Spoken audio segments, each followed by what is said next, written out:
Okay, here we go. So welcome all to our New Perspectives series, the first of the year. Here we have a new series that's Savitri, a legend and a symbol. And this series is dedicated to this grand creation and the promise of a new creation. Some of its many aspects in this 8-part series will be covered from a psychological, a philosophical, scientific, linguistic, and spiritual perspective by multiple panelists. In this year of the 150th birth anniversary of Aurobindo, the LaGrasse Aurobindo Integral Life Center here in Fountain Inn, South Carolina, pays homage to his life and his work. So I'm Rade. I'm joined by my colleague and our speaker today, Vladimir.mp4. And we thank you all for joining us again for this first webinar. Vladimir will be speaking on the story of Mahabharata and how it is interpreted by Aurobindo. There are many elements, he says, of the story which will highlight a deeper understanding of Vedic symbolism. The comparison of these two poems may help to answer the question why Aurobindo chose this legend to convey his own experiences and those of the mother, and how it represents the major concepts of integral yoga. I believe you probably all know Vladimir, but let me just formally introduce him. Vladimir holds a master's degree in general and theoretical linguistics and in Sanskrit language and literature, as well a PhD in Indian philosophy. He is a scholar and instructor of Sanskrit and an educator and researcher in Vedic and Vedantic studies. Vladimir is the director of our Institute for Applied Research and Integral Studies here at the LaGrasse Center in Fountain Inn, South Carolina. So before handing it over to Vladimir, we would just like to make this webinar today as interactive as possible. So please, if you would at any point like to join and ask questions or engage in discussions, you can either raise your hand and we can bring you over as a panelist, or put your Q&A in the box, and perhaps, Vladimir, we can even be answering those questions as you go if they're relevant to the topic that you're speaking on. So with that, Vladimir, let me hand it over to you. Thank you, Radhe. Yes, so today I was thinking how to at all speak on Savitri a bit, because Savitri is the very quintessential knowledge of integral yoga. It is the message of the future for humanity, and it is coming from the immemorial past. So in the story of Savitri, which is narrated in Mahabharata, we see that it is narrated by Markandeya to Yudhishthira and other Pandavas, where Yudhishthira asks Markandeya, was there ever in the history of humanity someone who suffered so much as Draupadi? And the answer was quite direct. Yes, there was someone. She was Savitri. And he starts his story that it was long ago, even for Markandeya, who is the immortal rishi, and who gained his immortality from Lord Shiva from the beginning of this Kalpa in the first Manvantara. And even for him, this is an ancient story. So he starts with a narration of the king Ashvapati, and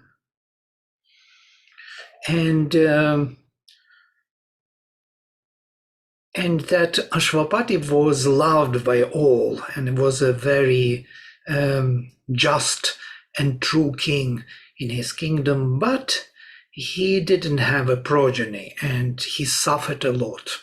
Santapam upajagmivan, it is quoting from the story. He suffered a lot from that he didn't have a prince to continue his kingdom, though his kingdom was totally successful. On the other hand, we have the King Dyumatsena, who became blind, and because of that lost his kingdom and was banished to the forest with his wife and small son. And so his son Satyavan grew in the forest with the blind king banished from his kingdom. So on one hand, we see that we have Ashwapati, who has the kingdom, but doesn't have a prince, the progeny to continue his ruling. And on the other hand, we have the king who has the son, has the progeny, but doesn't have the kingdom.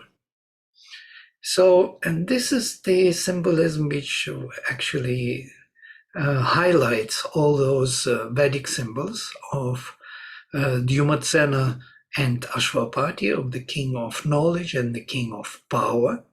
The king of power has his grip over manifestation, whereas the king of knowledge lost his presence in the kingdom. And this Satyavan, who is the soul of humanity, has no future because he has no kingdom. And so he has to basically die within 1 year. So Ashwapati needs a progeny. He calls to the gods. He starts doing his tapasya. For 18 years he did his tapasya. And goddess Savitri was pleased with his tapasya and appeared to him in one of the yagyas and was ready to give him any boon. So she said, ask any boon. And he said, I want many sons. And she said, yes, I know about this. And we already discussed this with Brahma. Brahman is her husband. And he grants you one daughter. And please don't argue about this. So Ashwapati understood that it is very auspicious. And he didn't argue, and he accepted the gift. This is in the story of Mahabharata. So when he accepted the gift, the daughter was born, and she was beautiful, like they compared her with Devakanya iti. And she was so beautiful and so true in her nature that nobody dared to ask her hand in marriage when she was 16. So the king was a little bit sad, and he said, go and find your mate in the world. Wherever you find, whoever it will be, I will accept him. Only he has to be of the same qualities you have. And she went for the journey, and in Mahabharata this journey is not depicted. Yes, it is described in Sri Aurobindo's Savitri. We have the whole book of love where she meets Satyavan and how they meet and how they discuss things and how they recognize each other. And after deciding that it is her mate, she comes back, and in the meanwhile, the divine Rishi Narada comes down from his heavenly place to Ashwapati's palace and discusses with him the affairs of the kingdom. And he says, your daughter is already ready to be married. Where is she? Did she find a suitor? And Ashwapati says, oh, now she is arriving. Let us ask her, did she find him or not? So Savitri announces Satyavan, king of Dyumatsena, that she found the suitor. And Narad objects to it, and he says that the suitor is good, but he has one fault, one dosha. He will die within 1 year, and nothing you can do about it. And then they tried to convince Savitri to find other mate for herself, but she said, no, I can choose only once, my heart chooses only once, and if I am given 1 year to live, I also know how to do it, how to live 1 year. So they cannot convince her, so they altogether move to the forest where Dyumatsena with his wife and Satyavan live. And there they meet with Dyumatsena. Dyumatsena resists. It's in the Mahabharata story. He resists. He doesn't want to accept this proposal because he says they have nothing to offer to Savitri. And Savitri is so beautiful, so tender, and so royal. What would they give her in this forest? And they lived like hermits there. So Ashwapati says, please do not reject our proposal. It's very important for us.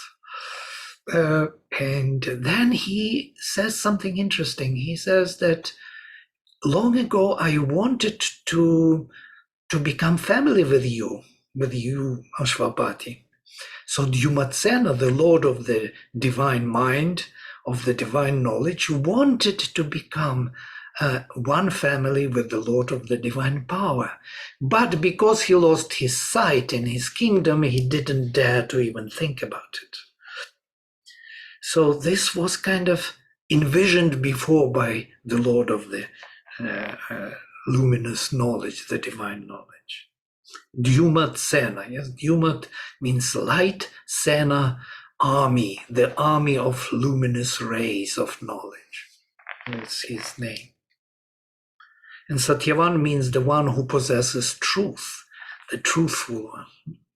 Savitri is the goddess or the daughter of the sun, the incarnate word. We have the Savitri or Gayatri mantra, and that is Savitri, yes, the daughter of the sun, the action of the divine truth of the supermind.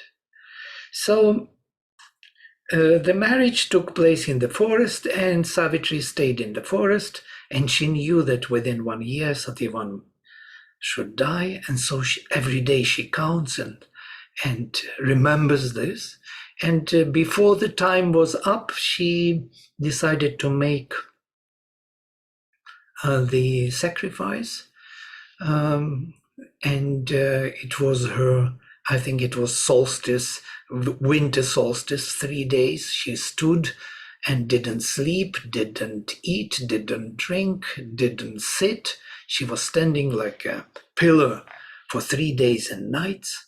That was her offering before the day of Satyavan's death should come. So when the day has come, she said immediately that I want to go with you, because Satyavan was ready to go to the forest to fetch some fruits and some wood for the fire. And he didn't like the idea, so he sent her to his parents to ask permission from them. If they would permit, he would accept. So that is in Mahabharata story. It's kind of very cute. She goes to them, and they also object. You were 3 days and nights without food and drink, so please rest, our dear child.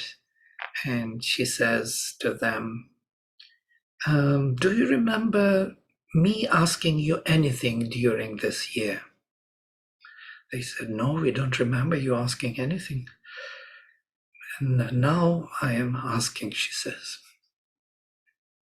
They understood that this is very important and very auspicious, so they allowed her to go with Satyavan.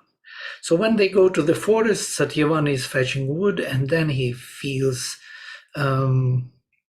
not totally healthy. He feels as if the thousands of needles are piercing his head and his body, and he feels dizzy and lies down on the lap of Savitri. And then she sees that they are not alone. She could see that someone is standing behind, the dark figure with red eyes. And it is Yama himself, and the whole dialogue starts. Yes, she asks Yama why he came and not sent his messengers. Usually he sends his messengers to fetch the soul. And he says that this soul is very dear to him, so he could not trust anyone to fetch it. So he came himself. So then she sees that the soul was separated from Satyavan's body and moves with Yama away. So she follows them and speaks to Yama and declares to him the truth of Dharma. Every time she speaks, Yama is impressed and gives her a boon one by one. So all these boons he gives are quite important, and the order of them also is very important. So the first boon she asks is the sight of Dyumatsena, of Satyavan's father. So he grants her the sight of Dyumatsena. Then she again follows. He asks her to leave, and she is not leaving. She says, I cannot leave my husband. I'm like the thread in the needle. I'm following where my husband goes, and so on. And then she again speaks about the Dharma, and he hears this beautiful speech, this beautiful voice, as he describes.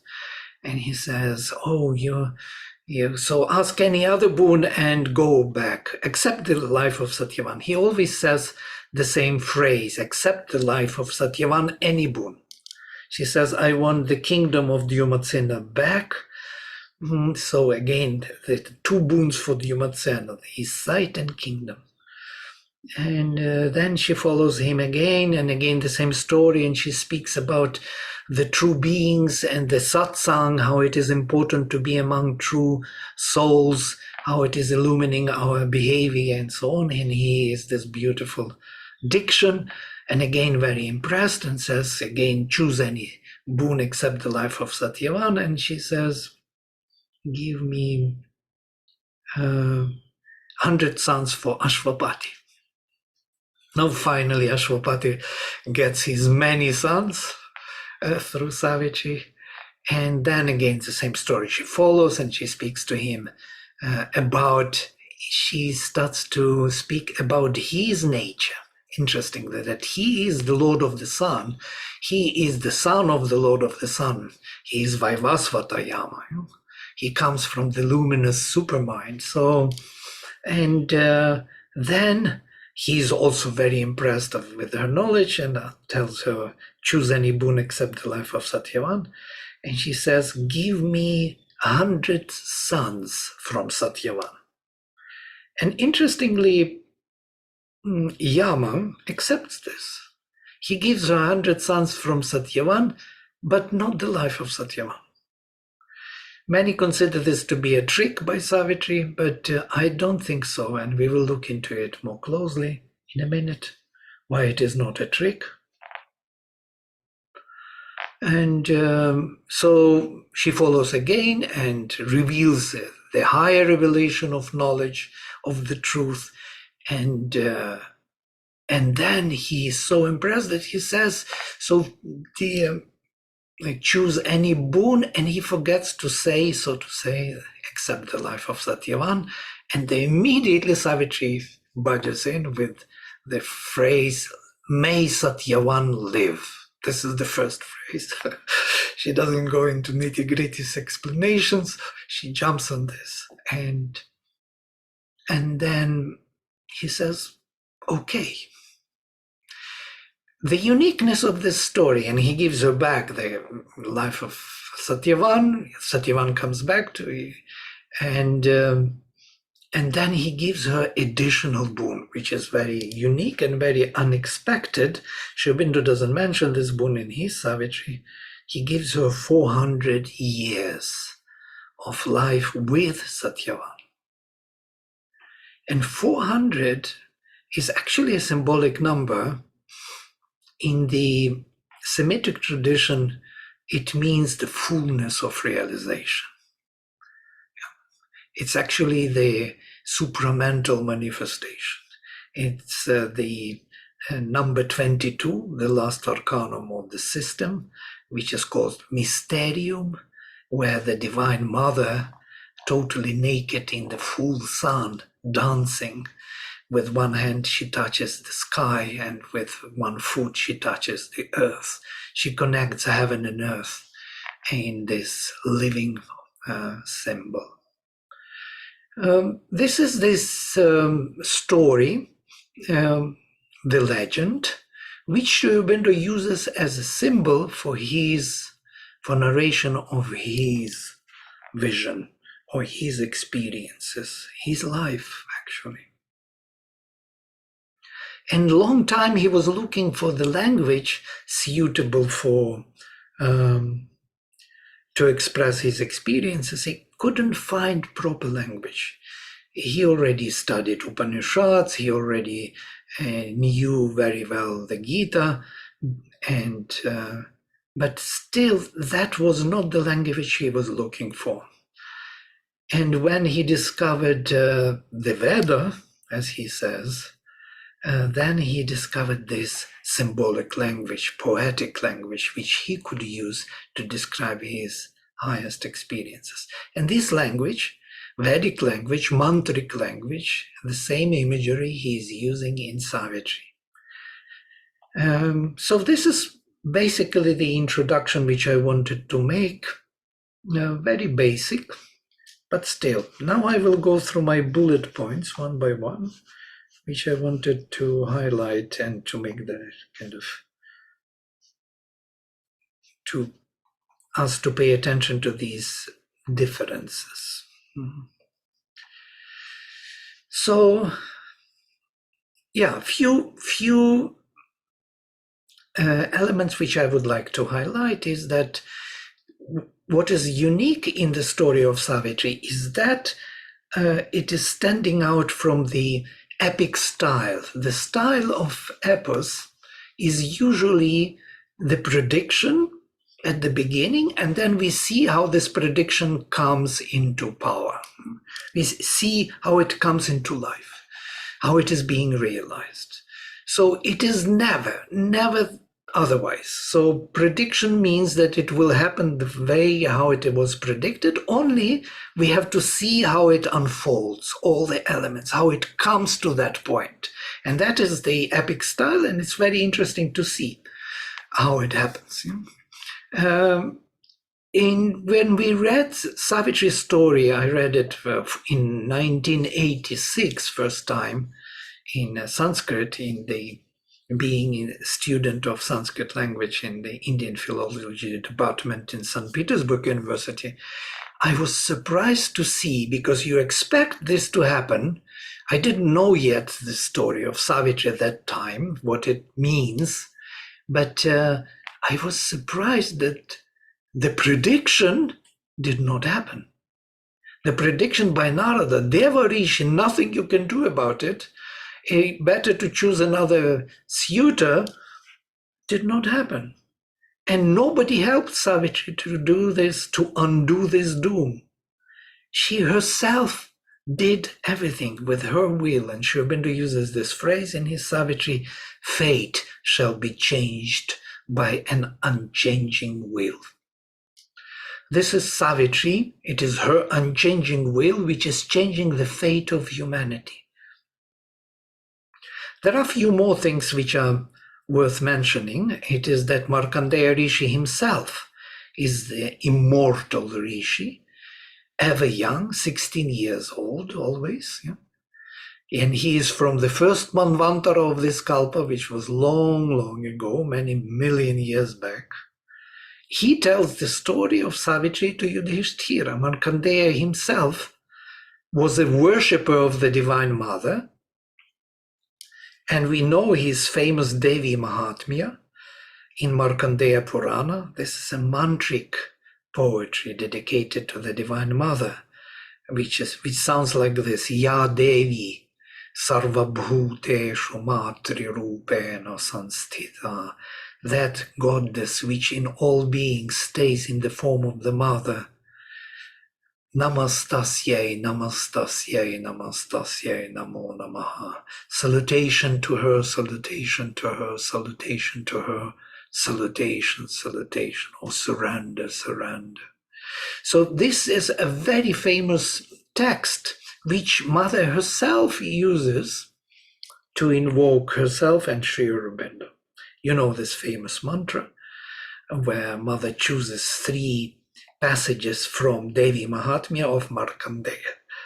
Is it a coincidence or maybe not? We do not know, because Mother exactly represents the or is spoken of in Sri Aurobindo's Savitri as Savitri. She is Savitri in Sri Aurobindo's epic. And he himself is Ashwapati, the one who called to Savitri to come down and to make this continuation of his efforts to change the humanity possible in the future. So this is a kind of interesting information.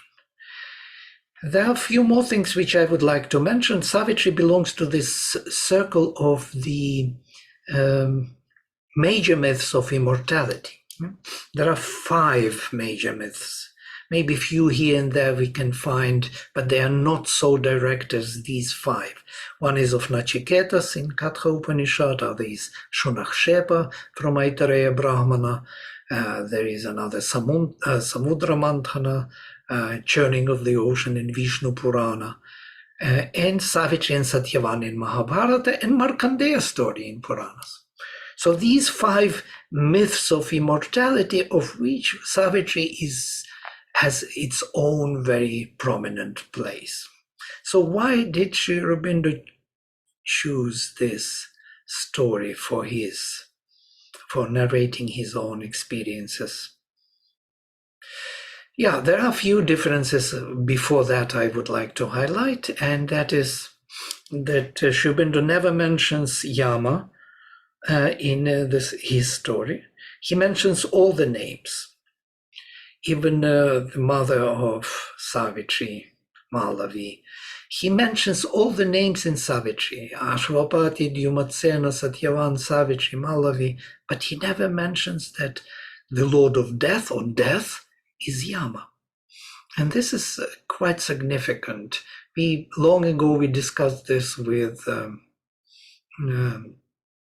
Natkarni. He was wondering why he never uses Yama in his story. He uses all the names.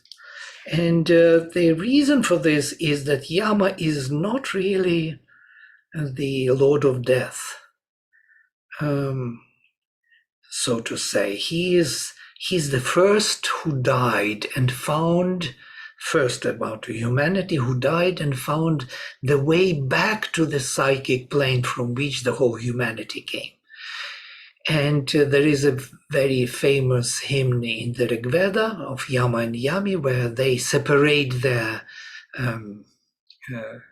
responsibilities. Yama goes to heaven, Yami stays on earth, and they provide the safe passage for the souls from this incarnated state to heaven and from heaven to incarnated state. This is their major function. So Yama is not the killer of the body, he is the savior of the soul. So he sends always his Sarameya dogs to fetch the soul.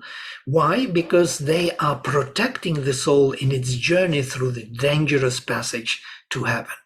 So when we leave our body, it seems, then the infinite varieties of moving wherever we could go, we have to find our way back. And we need a help for this. So Yama helps the soul to find a way back to the origin, where the soul will rest and will make a new decision to come down and to continue its journey through reincarnations. And when soul comes down, Yami helps the soul to find a way to earth and to find the proper place for embodiment according to the plan of the soul, in accordance with the plan of the soul. So this is something why Sri Aurobindo didn't use Yama as the Lord of Death.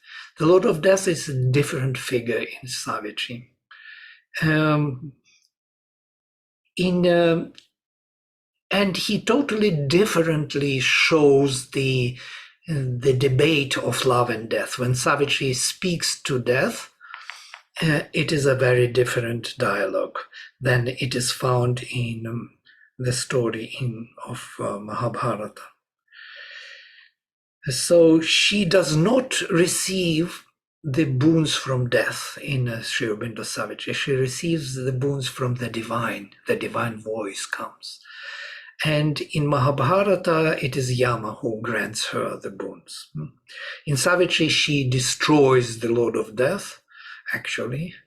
He was devoured by the light, and then she gave him the right to continue his work and to help Savitri, to help the divine to continue with the work of the divine in manifestation. So this is the difference between the major figure, the Lord of Death. 400 years I already mentioned. The meeting of Savitri and Satyavan are also not depicted in Mahabharata. In Mahabharata, Savitri arrives in the palace where Narada is asking her, and that time only, first time we find out from her that she found Satyavan and that Satyavan is her chosen one. So we don't see the whole. In Sri Aurobindo Savitri, we have the whole book of love, which is very beautiful when they meet, how they meet, what they speak, what they say to each other. The whole book is dedicated to their meeting. There are many more things which Sri Aurobindo introduces, which are not in Mahabharata. The dialogue between the mother of Savitri and Narada also is not there, which is very famous. Sri Aurobindo dedicates to it the whole canto in the book of Fate. And many more things. The whole book of yoga, of mothers, of Savitri's yoga is not in Mahabharata. Sri Aurobindo dedicates the whole book 7 to it. And of course the book 2, the book of the traveler of the worlds, is Ashwapati's yoga, Ashwapati's knowledge, which is totally omitted in Savitri of Mahabharata. So here we come to Sri Aurobindo's note. It is taken from the letter. The tale of Satyavan and Savitri is recited in Mahabharata as a story of conjugal love conquering death. But this legend is, as shown by many features of the human tale, one of the many symbolic myths of the Vedic cycle. Satyavan is the soul carrying the divine truth of being within itself, but descended into the grip of death and ignorance. Savitri is the divine word, daughter of the sun, goddess of the supreme truth, who comes down and is born to save. Ashwapati, the lord of the horse, her human father, is the lord of tapasya, the concentrated energy of spiritual endeavor that helps us to rise from the mortal to the immortal planes. Dyumatsena, lord of the shining hosts, father of Satyavan, is the divine mind, here fallen blind, losing its celestial kingdom of vision, and through that loss its kingdom of glory. We will come to these two. They are important for the boons. Still, this is not a mere allegory. The characters are not personified qualities, but incarnations or emanations of living and conscious forces with whom we can enter into concrete touch, and they take human bodies in order to help man to show him the way from his mortal state to a divine consciousness and immortal life. And this is, I think, is the gist of the very meaning of Sri Aurobindo's and Mother's life. These are the conscious forces. They are not just emanations, they are incarnations of conscious forces who take human bodies to help us to find our way from the mortal state to the immortal life. So what is interesting that Mother brought her own story from the Semitic tradition, which she learned from Theon, Max Theon. And there were first 4 emanations, which were emanated from the Supreme to make a manifestation. One of them was consciousness in light. Here they are. Bliss, truth, and life. This is the picture by Huta, which is depicting this story. This is the story from Theon, from Semitic tradition, not from the Vedic. And interestingly enough, the very framework we find in Savitri, with these 4 great personalities of Savitri. That means first, consciousness in light, Dyumatsena, bliss, Ashvapati, who suffered a lot, could not continue his kingdom, falling into suffering. The truth, Savitri, which was beautiful maiden, divine maiden, who nobody could ask to be a partner with because she was so beautiful and so luminous. It is even said that her luminosity, her shining tejas was preventing, it was like a fence for people to come close to her. They could not come close to her. She was so luminous in her truth and beauty. So the truth was unwanted. She was unmarried, not wanted, not asked for marriage. And Satyavan, who is the divine soul of humanity, is life, eternal life, which is destined to die. So here we have these 4 emanations in the Semitic tradition and 4 personalities in the story of Savitri.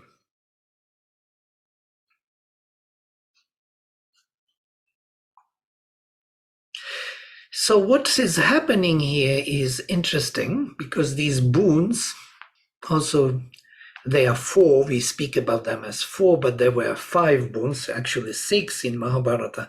There's the 6th one, 400 years, it means full realization, which is added to these major boons.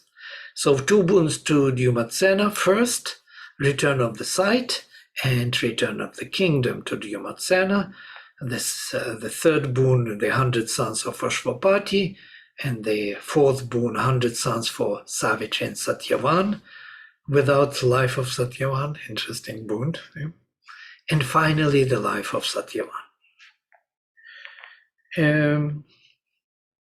Yes, and the conundrum of the story of this giving her sons, but not the life, is in the following. I want to quote of the mother. This, the Savitri represents the action of the supermind. The supramental manifestation is to take place before the immortality can be gained. So without supramental manifestation, the immortality cannot be realized. And that's why the 100 sons of Savitri and Satyavan are granted before the life of Satyavan. There is a very interesting mentioning by the mother, this is her quotation, the capacity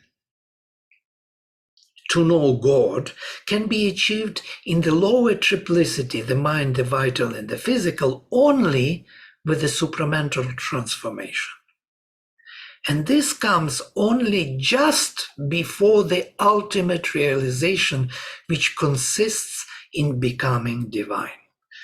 So the last boon of the immortality can be given only after the transformation and ultimate realization, which Savitri represents. So I'm kind of coming to the end of my presentation because I want us to discuss certain things.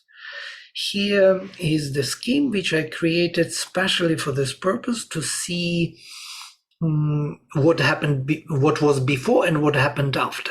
We have 4 great personalities. We have knowledge power.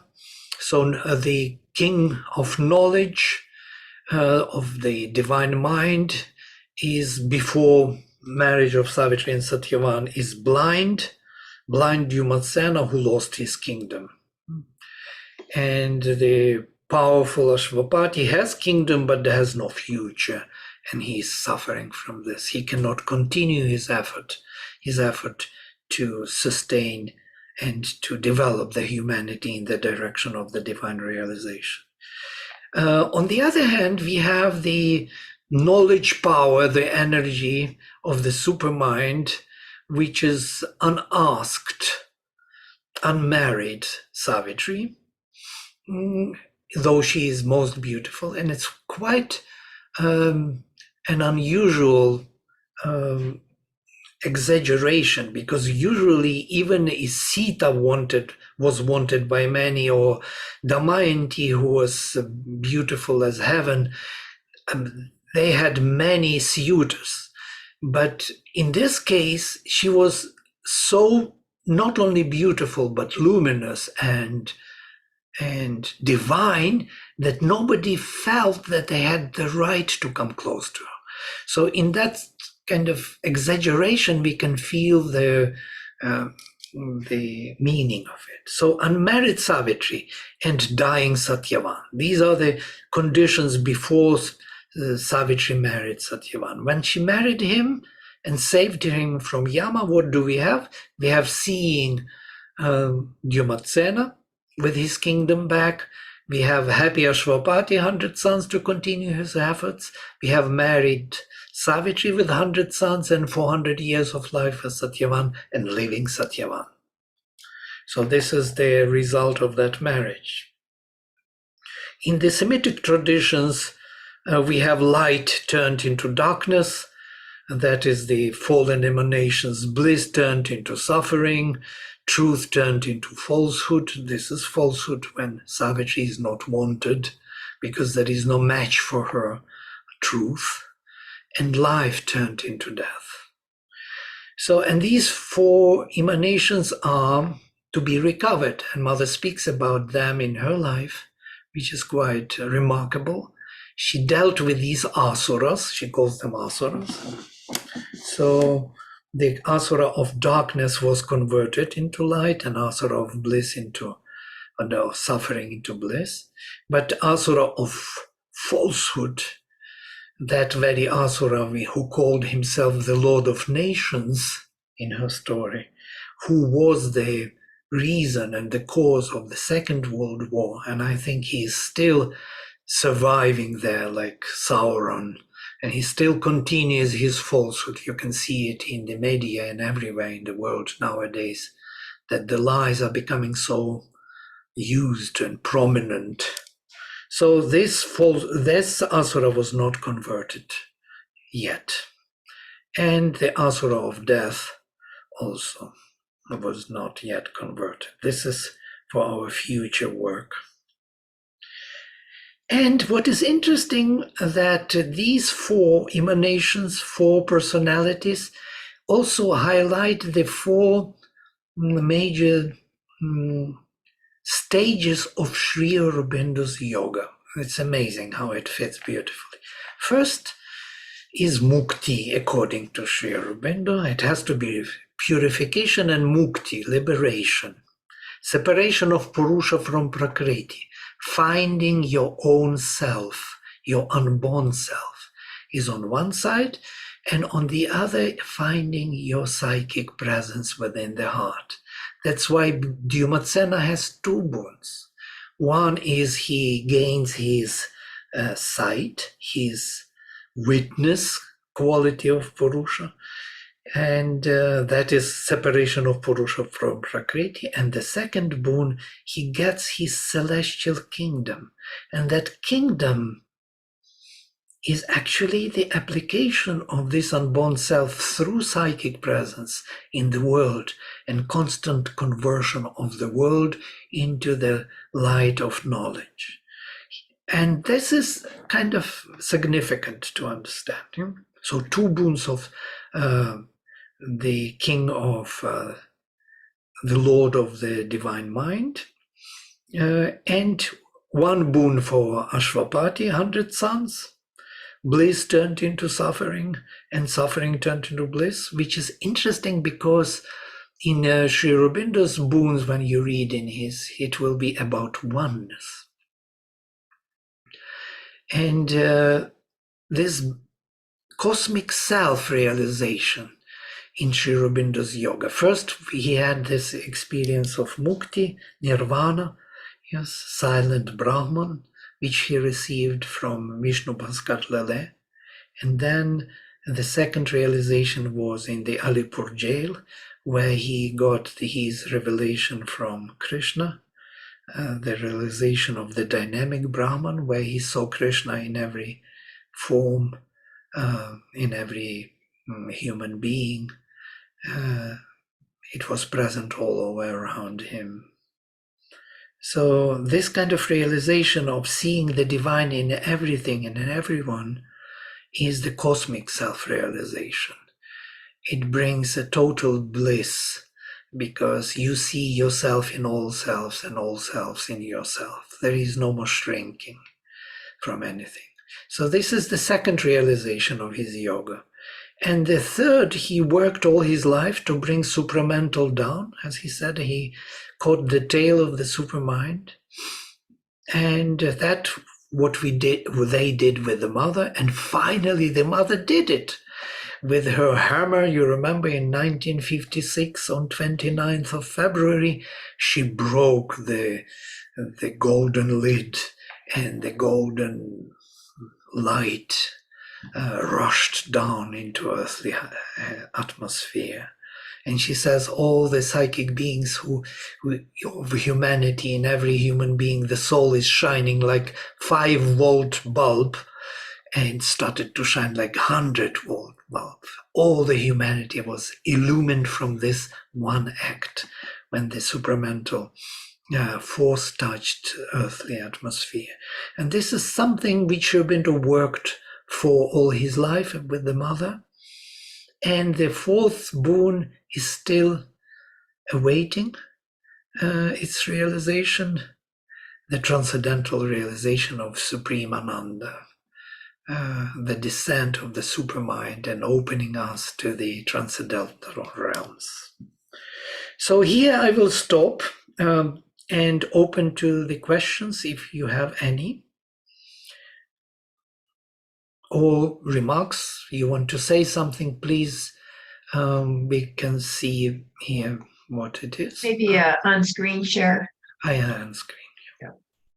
There's a couple of questions there. I don't know if you want to read them, Vladimir, if you'd like me to.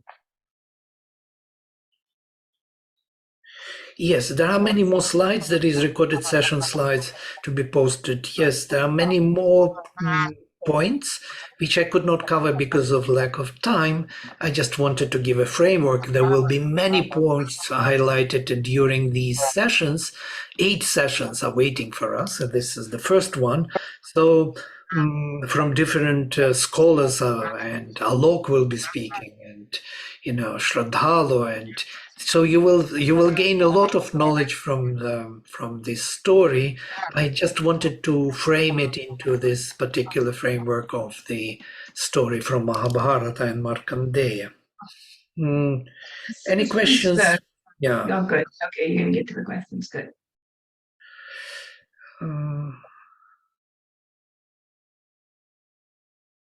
So the first one, they just want a translation, a good translation that you might recommend.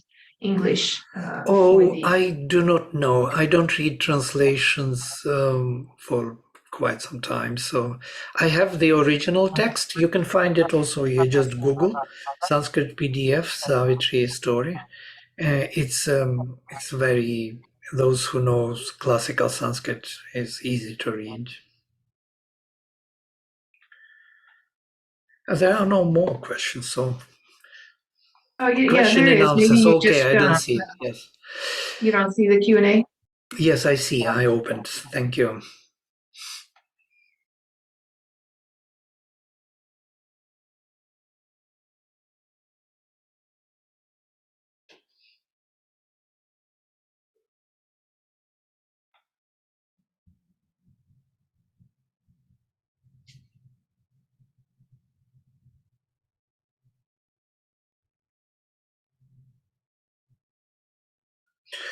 Yes, about Yama's gifts, yeah? And I don't know if they can see the questions or not, Vladimir. You may want to just Read explain. it, yes. It's a very complex question, and it would be easy if Karundas would speak what you want to say, yes? It would be easy. Would you like to come forward and say your... There's somebody's... yes. You can...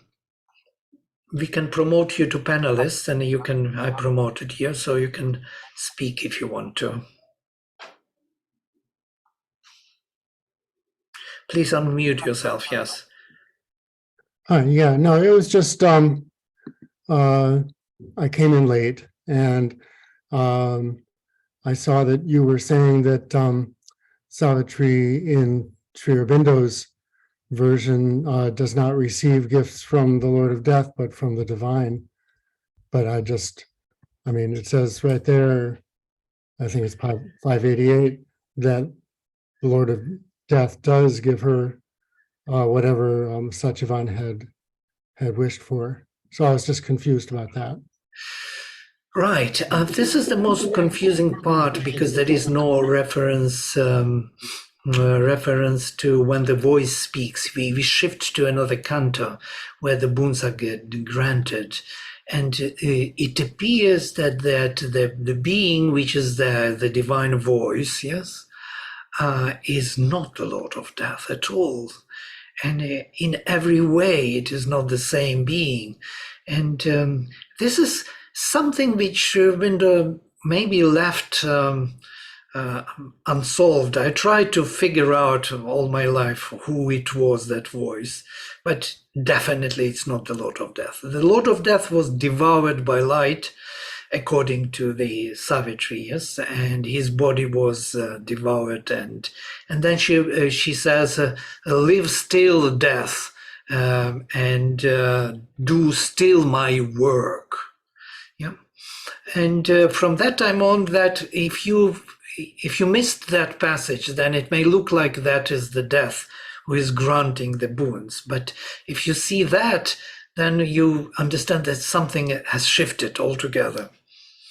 Mm-hmm. So we can look into it again and again. If you have some other ideas, I would be very interested to hear from you. Well, yeah, I mean, in the Soul's Choice and Supreme Consummation, when she comes to see the divine, she sees that he is he who had shown himself as death. So it is the same, but without the mask. Right. It's Right. But that is exactly the conundrum of this thing, that if it is the divine without the death mask, then of course it is the divine being who is the divine life, which turned to be the death, yes, the infinite being, as turned to be the divine being without the mask of death, then it is the divine. There is no contradiction then. But not Yama in the form of death, granting her the boons. right. Okay, that seems like a longer conversation, but thank you. Yeah, thank you for this, bringing, yes, this topic again back. If somebody has this, some ideas also, please share your thoughts. I would love to correspond with you even, or maybe we continue this dialogue again about this very topic, you know, because this is the thing which is not clear in Savitri, at least to me. Yeah, all right, thank you. Thank you, Karundas. What is the difference between finding oneself and finding psychic? Don't we find ourselves through psychic? Yes, we find ourselves through psychic. There are two selves. There is one self which is psychic, and the other is unborn self above the head, which supports, which psychic represents in the dynamic form here, in evolutionary process.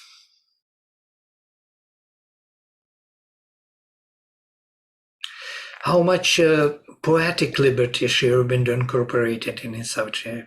Yes, a lot. He built his own his own vision on this story. That's why it is called Savitri, a legend and a symbol. So one thing is a legend and the other is a symbol. So he develops the symbolic part of it in full accordance with his own understanding.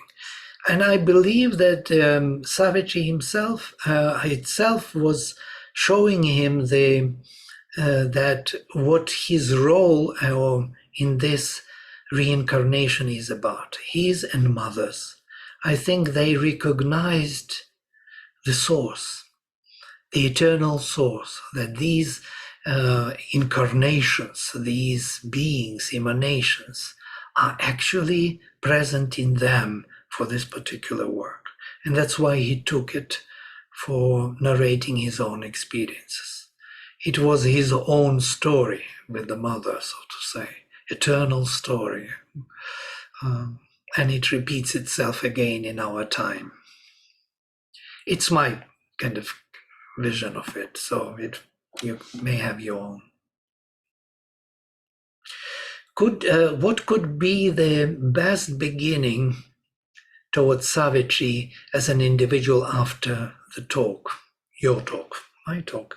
Go through all the talks on Savitri, and then we will see better. The best, of course, is to read also Mahabharata story. It will help you in many ways, because there are elements which are kind of becoming clear in Sri Aurobindo's story. And it's like two different languages, two different frameworks, which are supporting the same idea. It's always better to have two or several. Is the establishment of Satchitananda in the humanity the main purpose behind Sri Aurobindo's writing his own version of Savitri? Yes, of course. It is not his own version. It is the expanded version with his own and mother's experiences in yoga. He gives us the whole vision of the manifestation on all the levels of consciousness, starting from the physical and ending with the supramental and beyond in the book 2, and so on. He gives us so much together with this story that it is totally justified. Why was Savitri written? Was it an effort by Sri Aurobindo to correct the Mahabharata? No, I don't think so. It was written, as Sri Aurobindo himself says, as the means for his own progress in his own yoga. Yes, he was rewriting passages many times in accordance with the higher inspiration. The higher he was rising in his consciousness, the more he was embodying in the word. This word is carrying the experience which we as humanity need in the future. This is the book of the future. Can all symbols have both a personal and universal application? Absolutely. It's always like this. And if you don't understand the symbols represented in the story, is it useful to read the stories and allow them to unfold in you, Stacy? Or it is more useful to search out the meaning of the symbol? I think both is good. In my view, Mother suggests not to search for the symbols, not to try to understand with the mind, but to read Savitri in the silent atmosphere, with a silent mind, with attentive and silent mind. And she says that the very story, the very narration, the very mantric poetry will build the means of understanding. It will even build the new neurons in the brain, if needed be, to understand the message. It is more an experience of the higher spiritual experiences rather than just an explanation. Can you speak more about Satyavan? Satyavan according to Sri Aurobindo, he has the whole canto, Satyavan, which is called, yeah? And then he has a canto Savitri and Satyavan. You read them and you will know everything about Satyavan. How he tried to connect heaven and earth, how he tried to connect divine and manifestation of the divine nature. And he says, whenever I focused on the God, the nature disappeared. Whenever I focused on nature, the divine disappeared. So he couldn't hold them both. But now he says, when you are here, when Savitri arrived, he saw her as a golden link, which would permit to connect heaven and earth.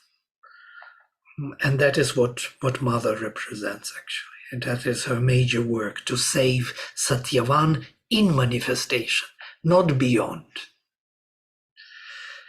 Are you aware of any version of Savitri or companion works which contain commentary and explanations based on Aurobindo and the Mother's life and writings?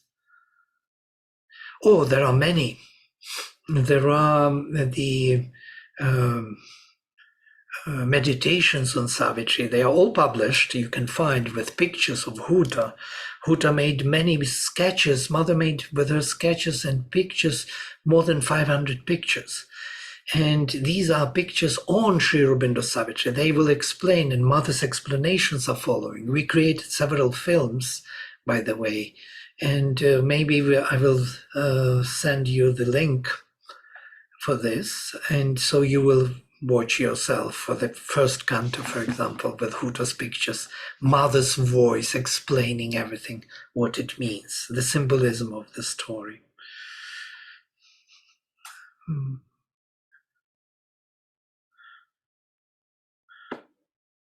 I just wanted to share the audio recording of the Mother reading this section on the 4 divine boons. Is so magnificent and powerful. Yes, absolutely. There is a reading of the Mother where she receives boons from the divine, and that is the most magnificent reading ever. It's 45 minutes, the full reading. So this would be, you can find it, if you Google it, you will find it somewhere posted. Saurabh Satta is raising his hand. Yeah, tried to bring him over a couple times. I've texted him. Oh, okay. We can let him speak, allowed to talk. Here he comes. Yes, Saurabh. Okay. You have to unmute yourself if you want to say.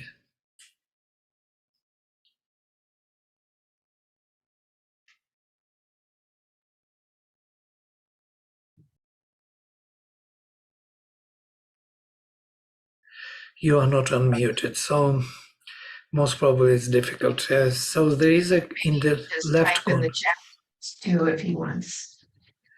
I will ask you to unmute, and so you can click on it, or you send in the chat.